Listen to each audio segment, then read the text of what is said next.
I all of a sudden just got the flutters. I'm nervous. I didn't mean to leave you hanging for, God, when did I end season 2? Like June? It's been a minute. I didn't mean to take this much of a minute. I just knew I needed to pause. And one thing after another, here we are. I think it's been like 6 months later, maybe 8. If you are listening to this, by the way, hi, I'm Kelsey. I am the host of Redefine Fitness. Welcome to my podcast. This is the Redefine Fitness podcast. I still don't have for season 2 a fancy jingle to introduce myself. It just wasn't top of my priority list. And while I did want to step up my podcast game in the sense of a couple things. First, you will notice that I have committed to make this visual and audio. So I'm going to be launching my YouTube channel, and all that's going on there as of now are these episodes, but I've had overwhelming amounts of requests for people to be able to watch these, which I didn't really know that watching podcasts was that big of a thing, but why not? So we're doing it. I have my amazing little studio, which is so excited because last time it was like I'd find a corner of my house, use Ryan's office when he wasn't working from home, or just hide away somewhere in a closet and take my microphone and record. So I have a real little studio that I've created for this purpose, and I feel like it's like a little safe, sacred space for me and you. So welcome. The other difference with season 2 is I'm about to do something that I've never done before. And I'm gonna ask you to subscribe because I don't know why I felt weird about that last season. I just didn't even really think about it. It wasn't like a cognizant choice, like I'm not going to promote my podcast, but looking back, I really didn't. I think I was just so much doing this for my own self and to ramble on about things that had been on my heart for so many years. But the podcast has taken a life of its own thanks to you guys and your reception of it and the ways that you have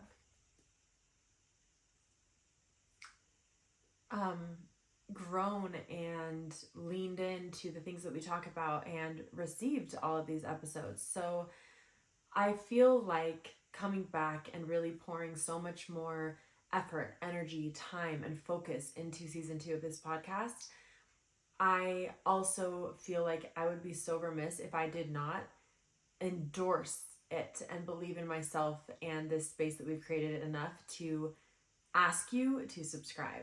It makes such a huge difference on my reach and the ability to continue to pour time and energy into this space, which I really feel like I want to do this year. So you not just listening and tuning in, but actually subscribing does make quite a big difference.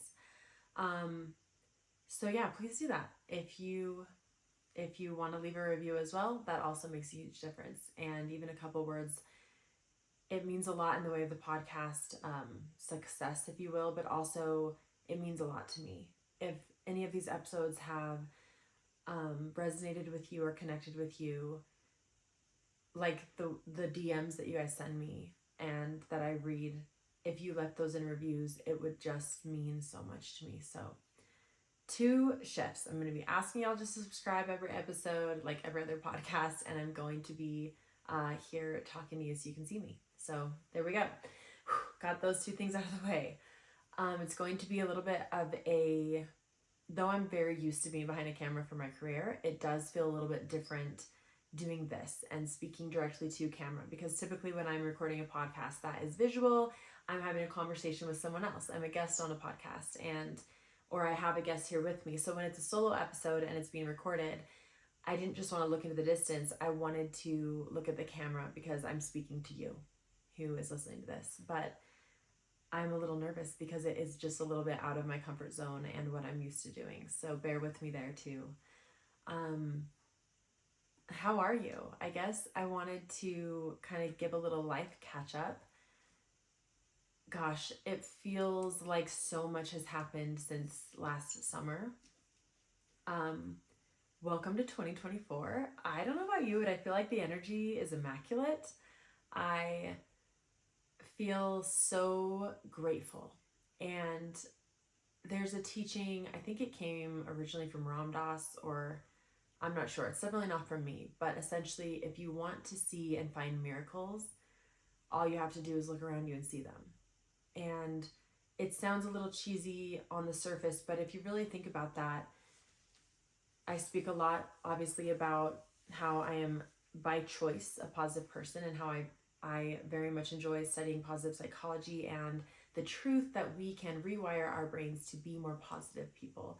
And in practicing positivity practices and putting our focus and intention behind this, we can become more grateful and positive. It doesn't, whether that directly changes our lives or whether we're just seeing our lives in such a different way that our life feels like it's changed, doesn't matter.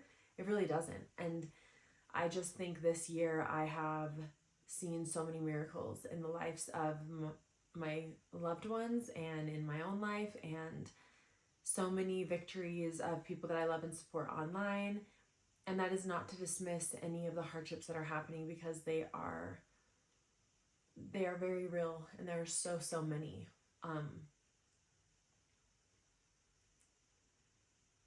I know at the exact same time things can be super heavy. And I just want to encourage you, no matter what you're going through personally in your life or in the landscape of all that's going on in the world, to remember that taking care of yourself and your health and fortifying your own mental well-being and physical well-being should never be something that you feel guilty for. When you find or feel a moment of happiness or joy, even when there is so much suffering and struggling in the world, it is okay to claim that and lean into it and feel that. Because when we allow gratitude for our own successes and moments of joy in our life, we can turn that gratitude into action, and we are better equipped to reach out and lift up and help others in the ways that we feel called and the ways that we can. I think sometimes we feel pressured to, or you feel guilty to be happy for yourself if you are experiencing success in some way, when you are so aware of other suffering going on. But both can and do exist, and I think not choosing to be naive, but choosing to take your joy and anchor it in gratitude, it allows you to help more people. And also, I think that tangible action is so important in the ways that you can help and donate and contribute, but also I think energy and prayers are very real. That was a tangent I did not plan to go off on to begin this episode, but here we are. All of that to say, season 2 is well and truly underway. While this is my first solo episode I'm recording, I have actually had the amazing honor to interview some guests already for season 2, and you guys, every conversation so far has blown my mind. I think you will be really surprised. I think some of the guests I have in store are very unexpected, and every single guest I have and every conversation I've had so far, there is so much power there for you if you allow it and if you let it. And I know that I always just want to encourage, whether you're listening to a solo episode or one of my guest episodes, to be here with an open mind, but most and more importantly, to pay attention to the things that ring true for you. Pay attention to the pieces of what is said that resonate with you, because those are the things and the pieces that are meant for you and that you're meant to hear. I think it's just one simple example of the fact that we can find answers everywhere. I think one huge lesson I've learned in my life is that no one has your answers but you, or God, or whatever you call your higher power, your soul. But anyone or anything telling you to outsource your happiness or your life path or your answers outside of you, and that you just won't find it there. But the more present and aware you are of yourself and your feelings and your thoughts and those around you, and literally just present in your life, the more answers you'll find everywhere. It could be in a conversation with a close friend, or in a podcast you're listening to, or looking at the sky, or standing in the shower. You never know when you'll have those moments of clarity and or hear those messages that connect some dots for you that you've been waiting for or looking for. So Yeah, welcome. I hope you've been well. I'm sending you my love and my positive energy always. Now, don't think that we weren't going to start season 1 with a poem, because we most certainly are. I have been writing copious amounts of poetry in this off season of ours. It's one of the ways that I heal and process things and express myself. And I actually posted this one on my Instagram, I think a couple weeks ago, maybe last week. But I felt when I wrote it that I wanted this to be the beginning of season 2. And I guess the foundation for all of the episodes that are coming and that I'm recording right now for you. And it is called I'm Not Healed, I Am Healing. I don't believe in healed anymore. This elusive destination I fought so long and worked so hard for. Through every opened and each nailed shut door, there are lessons I couldn't have and wouldn't have learned from before. Pronouncing myself healed never stopped me from feeling.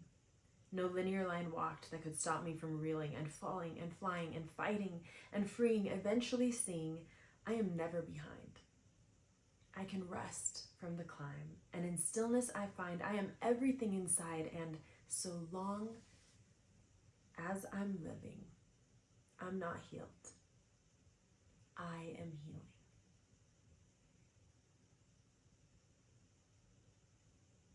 I spent the first part of the year in Australia launching a clothing line, another collection for Cleo Harper, which is still on sale now. Thank you, by the way, for all the support on that. And guys, I feel like that trip was very healing for me. I've traveled a lot for my career, and I'm always grateful, and some trips are more difficult than others in different ways and for so many reasons. And this one was different.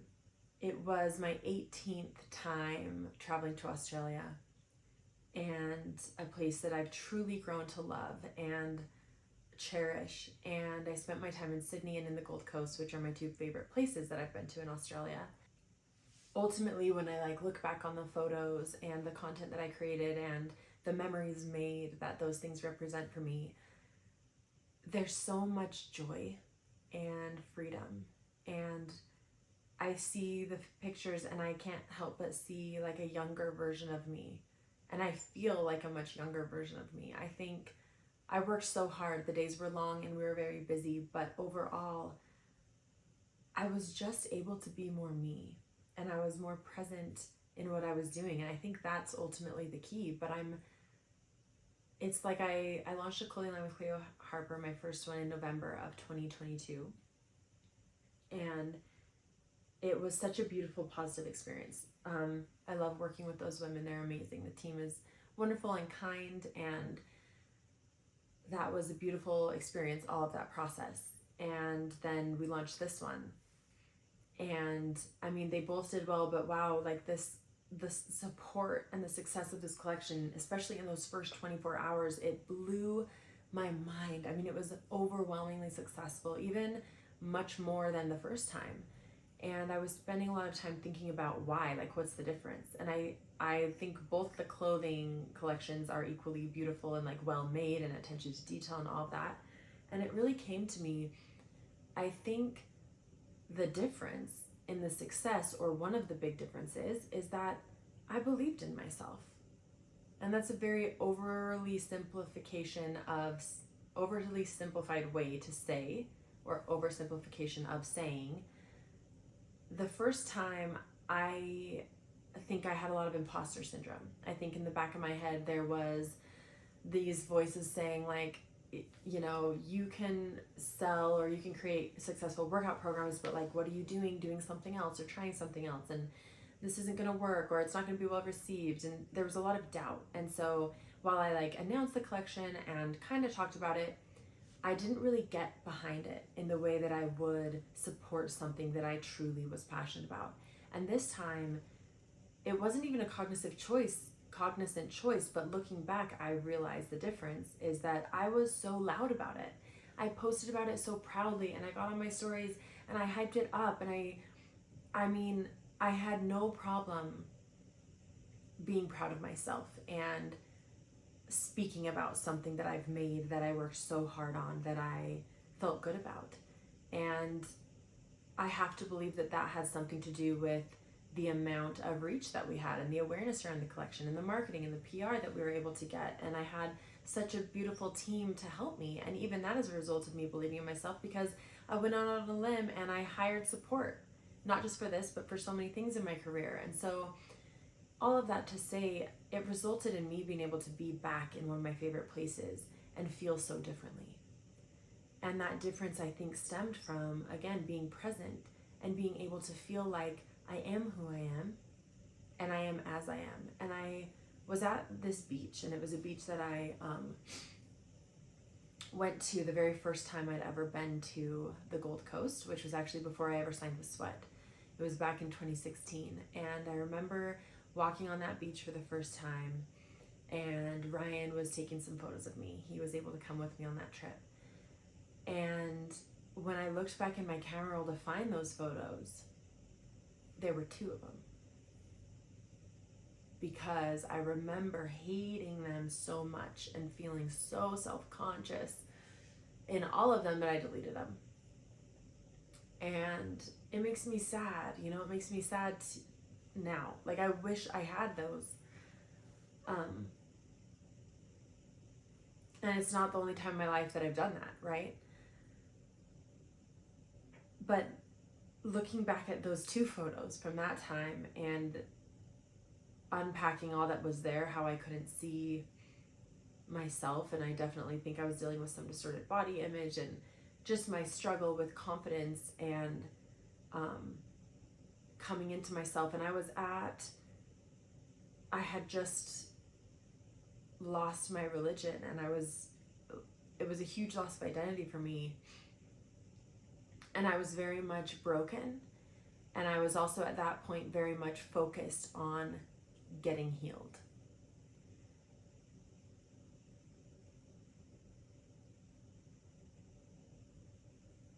And I thought most days, I thought that I could and believed that I would get there. And looking at those new photos on that same beach nearly 8 years later,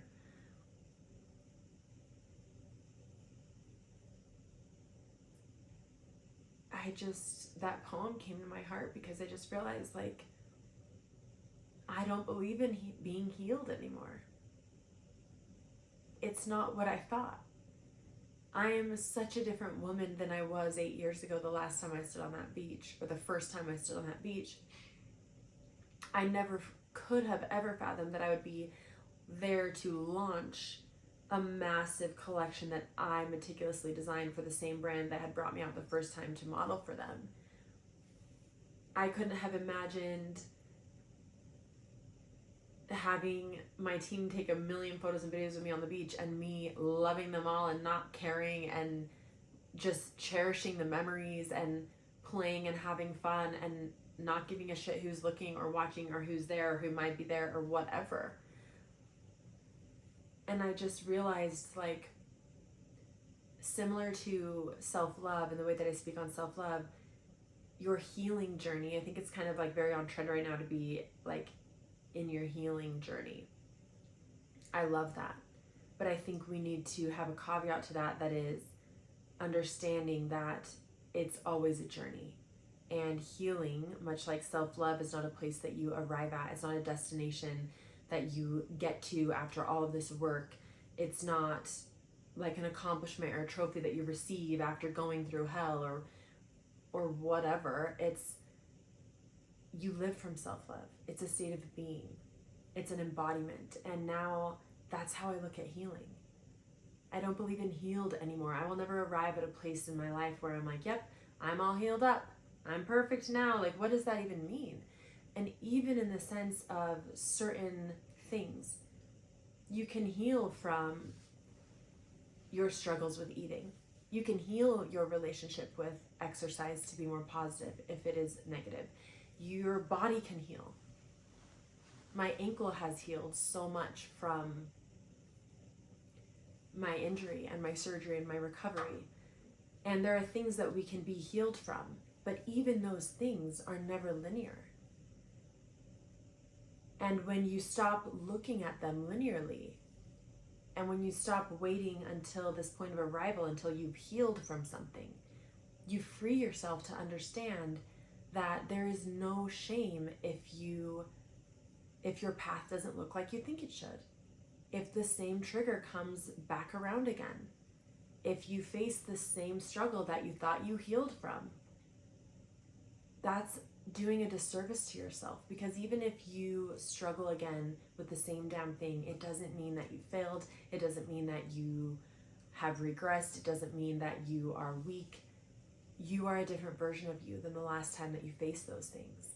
And you can come at them and learn something new and heal in a different way and grow differently. And healing is the goal. Not being healed. Healing.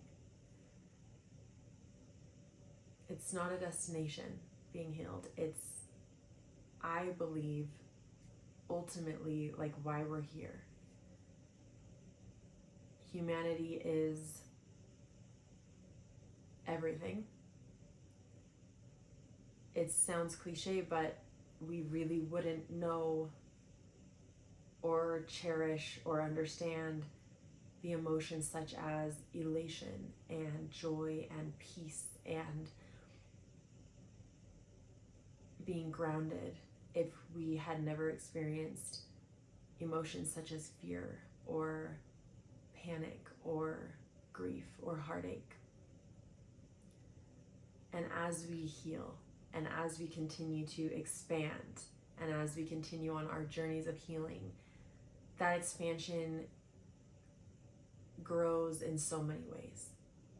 You have more capacity to feel the more that you continue to heal. And that's a beautiful thing.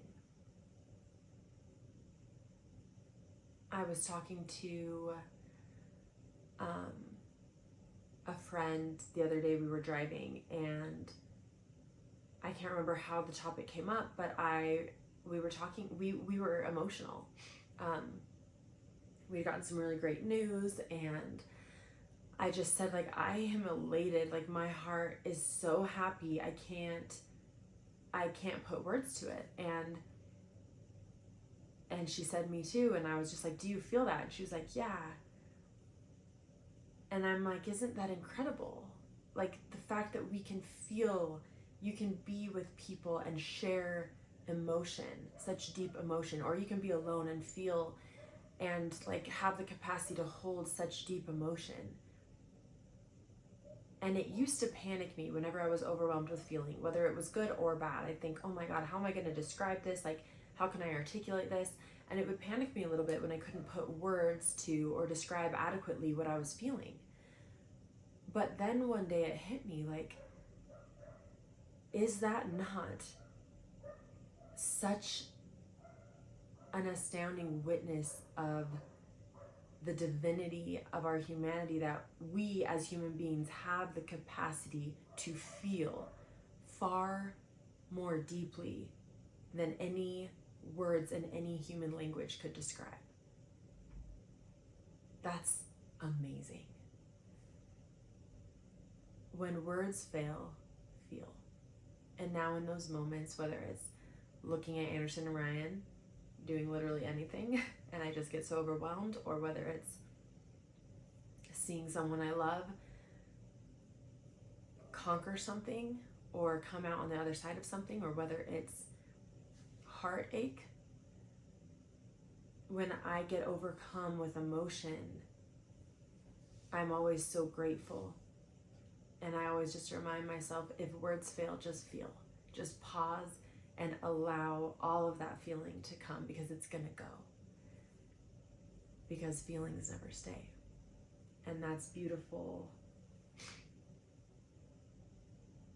And also sometimes a little bit sad, depending on what you're feeling. But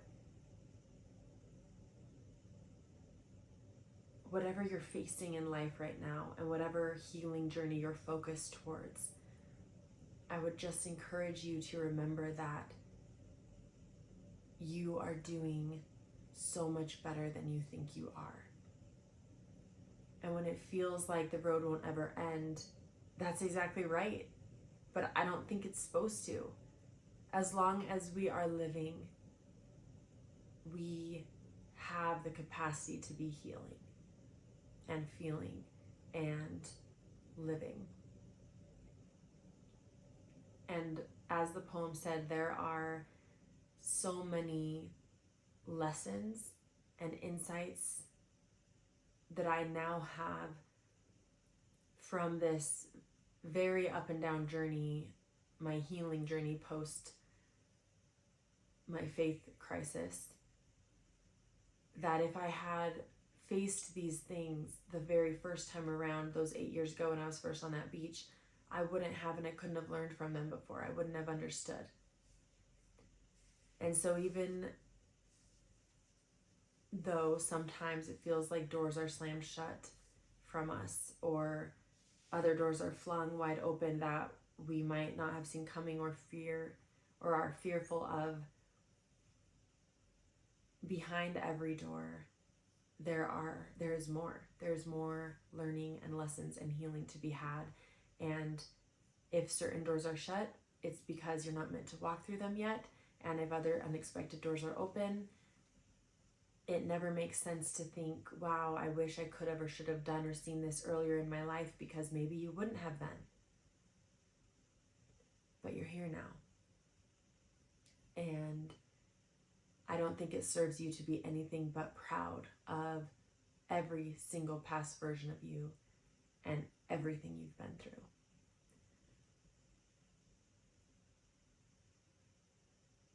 Also, my other thought that I kind of wanted to try to share on healing.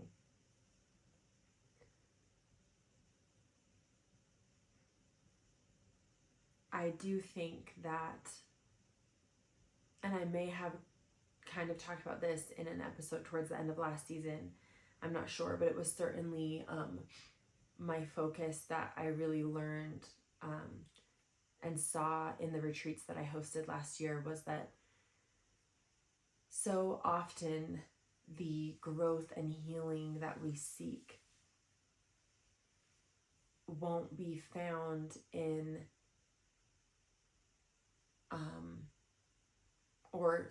is more easily found outside of the hustle and grind of this list of things that we expect ourselves to do. But healing and growth, I truly believe, are byproducts of an intentionally lived life. The more present and authentic you can be right now with this version of you, the more you can love and celebrate and respect this body that you're in and this woman that you are. The more you lean into where and how and who you are in life right now and be present and authentic and you, the more growing and healing you will innately do. It's the coolest thing ever. And so while this season we are going to have incredible, insightful conversations with some experts in their fields and dear friends of mine, and think differently and discuss hard things, I want you to listen to it all and receive it all the way that you would a voice memo from a good friend. And I want you to show up just to spend time with you, because there's no destination that you need to be rushing off to. Simply by being you and doing your best, whatever that looks like, you're healing, you are growing. And I just want you to think about who and how you were a decade ago in your own life and take some time to write. I wanted to kind of end this first episode with a little bit of a challenge. If you're up for it, if you're not, that's cool too. But if you can find some time within the next week to sit down and journal, think about how and who you were either 5 or 10 years ago in your life, and write them a letter that says thank you for. And then follow that up with sharing the ways that you have healed since you were her. I think you'll be surprised at all the things that you have been through and all the growth that you didn't even realize you were doing.